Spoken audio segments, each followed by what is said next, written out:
কাদেরকে আল্লাহ তাআলা এই রোজার ব্যাপারে ছাড় দিয়েছেন, কারা চাইলে রোজা ভাঙতে পারবে। এই ফরজ রোজার ব্যাপারে কেউ কেউ কেউ আছে তারা ছাড় পায়, তারা কারা, হু আর দে, এটা আমরা আগে একটু শুনি।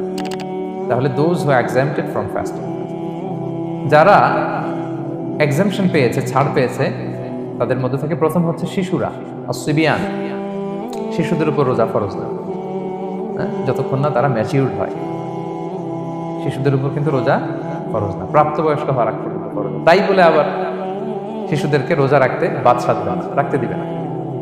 আমার বড় মেয়ের বয়স 8 বছর, সে গতকাল রোজা রেখেছে, সে মহা খুশি।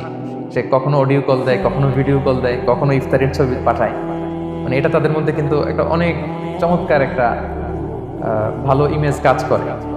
তো আপনারা বাধা দিবেন না যদি রাখতে চায়। অনেক বাবা মারা এত সচেতন, এত অতি সচেতন যে ছেলে মেয়েরা রাখতে চায় কিন্তু বাবা মারা দিতে চায় না। 1-2 দিন না খেয়ে থাকলে বাচ্চারা মরে যায় না। তার মধ্যে এই যে একটা স্পিরিচুয়াল একটা কি বলবো ভাইব আসলো, একটা স্পিরিট আসলো, এটা যেন আমরা নষ্ট না করি। আমার মনে আছে বৈশাখী টেলিভিশনে একটা লাইভ প্রোগ্রামে এক ছোট্ট মেয়ে প্রশ্ন করতেছে যে, হুজুর আমি তো রোজা রাখতে চাই, আম্মু আমাকে রাখতে দেয় না, তো আম্মুকে একটু বলে দেন যাতে আমাকে রাখতে দেয়।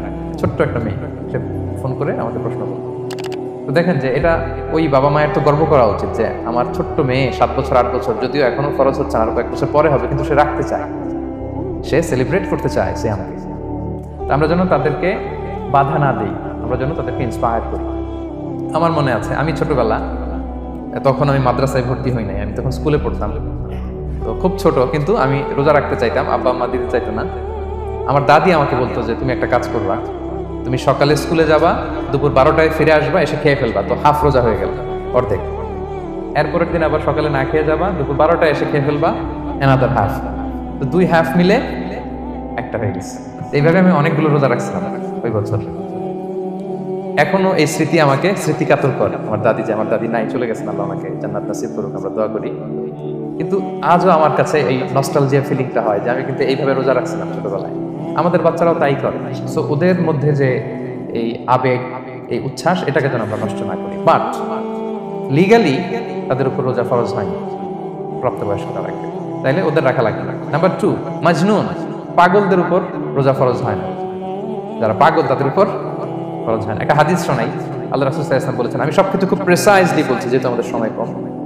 রুফি আল কালামু আন সালাসা, 3 ব্যক্তির উপর থেকে শরীয়তের কলম উঠিয়ে নেওয়া হয়েছে। আনিন নাইমি হাত্তা ইয়াস্তাইকিযা, ঘুমন্ত ব্যক্তি যতক্ষণ না সে জাগে। ঘুমের মধ্যে আপনারা কেউ বকা দিয়ে ফেললে আপনি মাইন্ড করতে পারবেন না, তো ঘুমাইছিল, কাকে বকা দিয়েছে কি করছে সে জানেই না। ঘুমন্ত ব্যক্তির উপর থেকে শরীয়তের কলম উঠিয়ে নেওয়া হয়েছে। আনি সবিগি হাত্তা ইয়াহতালিমা, শিশু যতক্ষণ না সে প্রাপ্তবয়স্ক হয়। ওয়া আনিল মাজনুনি হাত্তা ইয়াকিলা, পাগল যতক্ষণ না সে সুস্থ হয়। এই 3 শ্রেণীর ব্যক্তি থেকে শরীয়তের কলম উঠিয়ে নেওয়া হয়েছে। বুঝতে পেরেছেন? আচ্ছা, 2টা। 3 নাম্বার হচ্ছে মারিদ, আপনি যদি খুব অসুস্থ হন তাহলে আপনি রোজা ভাঙতে পারবেন, যেটা আমরা ওই যে ইন্ট্রোডাক্টরি ডিসকাশনে বলেছি যে অসুস্থ হলে আপনি রোজা ভাঙতে পারবেন। 4 নম্বরে হচ্ছে মুসাফির, ট্রাভেলার, যদি আপনি লম্বা সফর করেন আপনি রোজা ভাঙতে পারবেন। এটা ন্যূনতম সীমা হচ্ছে 48 মাইল। তাই বলে কেএল থেকে পেনাং যাচ্ছেন আর রোজা ভেঙে ফেলবেন, এটা করা যাবে না। আবার এখানে যদি আপনার সফরের পেরেশানি থাকে, খুব কষ্ট, তাহলে আপনি এই সুযোগটা নিতে পারবেন। কিন্তু আল্লাহ বলেছেন ওয়া আন তাসুমু খায়রুল লাকুম ইন কুনতুম তা'লামুন, যদি তোমরা রোজা রাখো এটাই তোমাদের জন্য কল্যাণ, যদিও আমি ফ্লেক্সিবিলিটি দিয়েছি। তো রাসূল সাল্লাল্লাহু আলাইহি ওয়াসাল্লামের সময় দেখা যেত যে মক্কা থেকে মদিনা, মদিনা থেকে তায়েফ যেতে প্রচন্ড গরমের মধ্যে ওনারা উট দিয়ে মরুভূমির উপর দিয়ে যেত। ওই পরিস্থিতি কিন্তু আমাদের নেই। কিন্তু যদি আপনার লম্বা সফর হয়, লেটস সে আপনি কেএল থেকে নিউ ইয়র্কে ফ্লাই করছেন, সফরের অনেক পেরেশানি, অনেক সময় হয়তো খেতে পারছেন না, আপনি চাইলে এই ফ্লেক্সিবিলিটি নিতে পারবেন। তো অসুস্থতা আর সফরে থাকলে আপনি রোজা ভাঙতে পারবেন, তবে ফাইদ্দাতুম মিন আইয়ামিন উখর, অন্য সময় এটা গুনে গুনে রাখতে হবে। 5টা যদি ভাঙা যায় পরে 5টা কাজা করবেন। পয়েন্টটা কি সবার কাছে ক্লিয়ার? সফরে যে রাসূল সাল্লাল্লাহু আলাইহি ওয়াসাল্লাম রমাদানে রোজা ভেঙেছে, এটার একটা দলিল বলি। আপনারা মক্কা বিজয়ের নাম শুনেছেন না? রাসূল সাল্লাল্লাহু আলাইহি ওয়াসাল্লাম হিজরত করলেন, পরে আবার বিজয় করলেন। এই মক্কা বিজয় কত হিজরিতে হয়েছে কে বলতে পারবেন? হ্যাঁ, হিজরি বলেন তো দেখি। 8ম হিজরি, মাশাআল্লাহ। 8ম হিজরিতে রাসূল সাল্লাল্লাহু আলাইহি ওয়াসাল্লাম যখন মক্কা বিজয় করতে যান, এটা কোন মাস ছিল জানেন? হ্যাঁ, রমাদান মাস।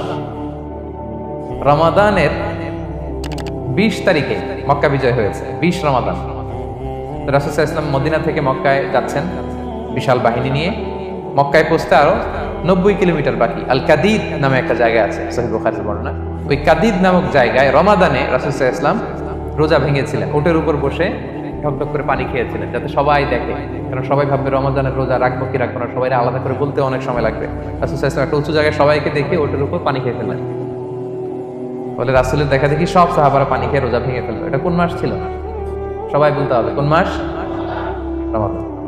রাসূল সাল্লাল্লাহু আলাইহি ওয়াসাল্লাম সফরে ছিলেন, ফলে তিনি রোজা ভেঙেছিলেন। দলিল পাইছেন? হ্যাঁ, আচ্ছা, সংক্ষেপ করে দিচ্ছি, লম্বা কথা সংক্ষেপ করে দিচ্ছি। আর কোরআনের আয়াত তো শোনালামই আমি, ফামান কানা মিনকুম মারিদান আও আলা সাফার ফাইদ্দাতুম মিন আইয়ামিন উখর। কেউ যদি অসুস্থ হয় কিংবা ট্রাভেল করে চাইলে রোজা ভাঙতে পারবে, তবে গুনে গুনে পরে আদায় করে নিতে হবে। এই যে গুনে গুনে পরে আদায় করে নিতে হয়, এটারে বলে আরবিতে কদা, বাংলায় আমরা যেটাকে কাজা বলে অভ্যস্ত। বাংলা আমরা কি বলি?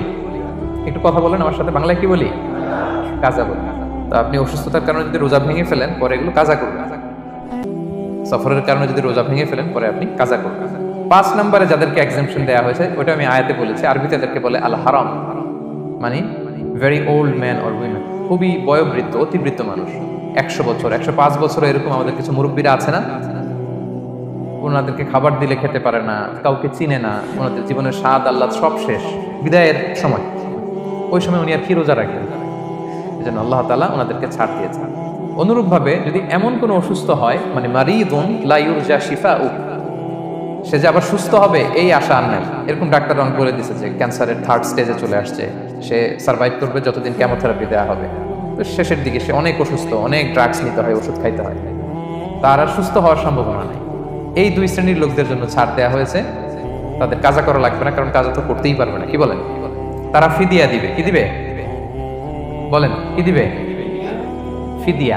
ফিদিয়া হচ্ছে প্রত্যেকটা রোজার জন্য একজন মিসকিনকে 2 বেলা করে খাওয়ানো। আই রিপিট, একটা রোজার জন্য একজন মিসকিনকে 2 মিলস, বাস হয়ে গেল। 30টা যদি উনি রাখতে পারে নাই, আপনি একজন মিসকিনকে 30 বেলা 2 মিল খাওয়াতে পারেন, অথবা 30 জনকে 2 বেলা খাওয়াতে পারেন, অথবা 60 জনকে 1 বেলা খাওয়াই দিতে পারেন, অথবা এই পরিমাণ টাকা দিয়ে দিতে লাগে। কত লাগে? ধরেন যে মালাই দোকান বা মামাদের যে দোকানগুলো, একটা নাসি নিলাম, একটা আইয়াম নিলাম, একটা 100+ নিলাম, এই তো একটা প্যাক হয়ে গেছে। কত পড়বে? 10 রিঙ্গিট, রাইট? তাহলে 10 রিঙ্গিট হচ্ছে একটা মিল, আর 2টা মিল করলে 20 রিঙ্গিট। তাহলে প্রত্যেকটা রোজার জন্য 20 রিঙ্গিট করে আপনাকে ফিদিয়া গুনতে হবে। 30টা রোজার জন্য কত? 600 রিঙ্গিট। তাহলে ফিদিয়া ব্যাপারটা ক্লিয়ার হয়েছে সবার কাছে? আমাদের এরকম মুরব্বী যদি থাকে যারা রোজা রাখতে পারছেন না, তাদের জন্য আমরা এইভাবে ফিদিয়া আদায় করি। গেল।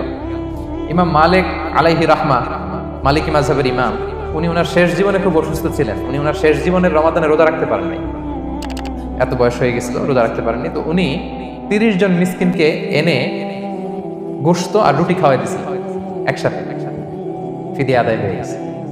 তো এরা ছাড় পাবে। 6 নম্বর হচ্ছে আসহাবুল আমাল আশ-শাক্কা, যারা খুব কঠিন কাজ করে। এই প্রসঙ্গটা নিয়ে অনেকে অনেক ভুল বুঝে। এটা হচ্ছে এমন এমন কাজ যারা করে, যারা কাজ করতে করতে অসুস্থ হয়ে যাওয়ার সম্ভাবনা আছে, মৃত্যুর মুখোমুখি বেহুশ হয়ে যাওয়ার সম্ভাবনা, হ্যাঁ, তাদের জন্য ছাড় দেওয়া। ব্যাপারটা এমন না যে কেউ মরুভূমিতে কাজ করে সে রোজা ভাঙতে পারবে, কেউ রিক্সা চালায় কেউ রোজা ভাঙতে পারবে, কেউ স্টোন ক্র্যাশে কাজ করে সে রোজা ভাঙতে পারবে, এরকম। ধরেন যে মরুভূমিতে যারা কাজ করে, বা বাংলাদেশে সামারে যারা রিক্সা চালায়, অথবা আয়রন ফ্যাক্টরিতে যারা কাজ করে, অনেক সময় এমন হয় তারা ডিহাইড্রেশনে ভুগতে ভুগতে বেহুশ হয়ে যায় কাজের মধ্যে, এরকম হয় না? হয়। তাদের জন্য ছাড়, কিন্তু তাদের জন্য রেকমেন্ডেশন হচ্ছে এটা ফরজ ইবাদত, এটা তাদেরকে রাখতেই হবে। হয়তো নাইট শিফটে কাজ করার ট্রাই করবে, অথবা সারা বছর একটু একটু জমিয়ে রোজা রাখার চেষ্টা করবে, কিন্তু রোজা তারা রাখবে, তারা সাহুর খাবে, তারা রোজা রাখা শুরু করবে। কিন্তু মরুভূমিতে কাজ করতে করতে যদি এমন হয় যে সে বেহুশ হয়ে যাচ্ছে, মরার উপক্রম, এই পরিস্থিতিতেও সে রোজা ভাঙতে পারবে না। ইসলাম এতটা কঠিন নয়। পরিস্থিতি যদি এমন হয় তখন সে রোজা ভাঙতে পারবে, পরে সে রোজাগুলো কাজা করে নেবে। আচ্ছা, তো এই জন্য এই সমস্ত লোকদের ব্যাপারে আমাদের একটু সহনশীল হওয়া উচিত। আমাদের যে ওয়ার্কাররা গরমের মধ্যে কনস্ট্রাকশনে কাজ করে, আয়রন ফ্যাক্টরিতে কাজ করে, খুব কঠিন কাজ করে, তাদের কাজের টাইমটা কমায় দেয়া, তাদেরকে সাপোর্ট দেয়া, যাতে তারা রোজা রাখতে পারে। 7 নম্বর হচ্ছে আল হামিল, গর্ভবতী নারী। 8 নম্বর হচ্ছে আল মুরদি, ব্রেস্ট ফিডিং মাদার, বাচ্চাকে দুধ খাওয়াচ্ছে যে মায়েরা, ওনারা রোজা ভাঙতে পারবে। যদি ডক্টর বলে যে আপনি যদি রোজা রাখেন পেটের বাচ্চার সমস্যা, রোজা ভাঙতে পারবে, পরে কাজা করবে। অথবা ডক্টর যদি বলে যে আপনি যদি না খান তো বুকে দুধ আসবে কোত্থেকে, বাচ্চাকে খাওয়াবেন কিভাবে, ডিহাইড্রেশন হবে, রোজা ভাঙতে পারবে। এটার দলিলটা শোনেন। সুনানে আবু দাউদের হাদিস, আল্লাহ রাসূল সাল্লাল্লাহু আলাইহি ওয়াসাল্লাম বলেছেন, ইন্নাল্লাহা আযজা ওয়া জাল্লা ওয়াদাআ আনিল মুসাফিরি শাতরাস সালাহ, আল্লাহ তাআলা মুসাফিরের জন্য নামাজকে অর্ধেক করে দিয়েছেন কসর, ওয়া সিয়ামা আনিল হামিলি ওয়াল মুরদি, আর গর্ভবতী নারী আর দুধ খাওয়াচ্ছে এমন মায়ের জন্য আল্লাহ সিয়ামকে এক্সামশন দিয়ে দিয়েছেন, ছাড় দিয়েছেন, তারা চাইলে রোজা ভাঙতে পারবে। ক্লিয়ার? 9 নাম্বার হচ্ছে মেনস্ট্রুয়েশনাল পিরিয়ড যাদের হয়, যে বোনদের পিরিয়ড হচ্ছে মাসিক, রোজা রাখবে না, যতটা ভাঙা গেল পরে আদায় করে নেবে। 10 নাম্বার হচ্ছে পোস্টপার্টাম পিরিয়ড, যেটা নিফাস বলে, আফটার বার্থ, এই বেবি ডেলিভারির পরে আমাদের বোনদের যেই পিরিয়ডটা হয় সেই সময় ওনারা রোজা রাখবেন। কয়টা ভাঙলো গুনে পরে কাজা করে ফেলবে। এবং আম্মা জান আয়েশা রাদিয়াল্লাহু তাআলা আনহা বর্ণনা করেন, কুন্না নাহিদু আলা আহদি রাসূলিল্লাহ, এটা একটা ন্যাচারাল প্রসেস, আমাদের আম্মা জান নবীদের স্ত্রীদেরও এটা হতো। তিনি বলতেন যে আমাদের যখন পিরিয়ড হতো, সুম্মা নাতহুর, এরপর যখন আমরা সুস্থ হয়ে যেতাম, ফায়ামুরুনা বিকাদাইস সিয়াম, রাসূল সাল্লাল্লাহু আলাইহি ওয়াসাল্লাম আমাদেরকে রোজাগুলো কাজা করতে বলতো, ওয়ালা ইয়ামুরুনা বিকাদাইস সালাহ, নামাজ কাজা করতে বলতো না। আমাদের বোনরা পিরিয়ডের কারণে যে নামাজগুলো চলে যায় এগুলো কিন্তু পড়তে হয় না পরে, কিন্তু রোজা যদি ভাঙা হয় সেগুলো কি করতে হয়? রাখতে হয়।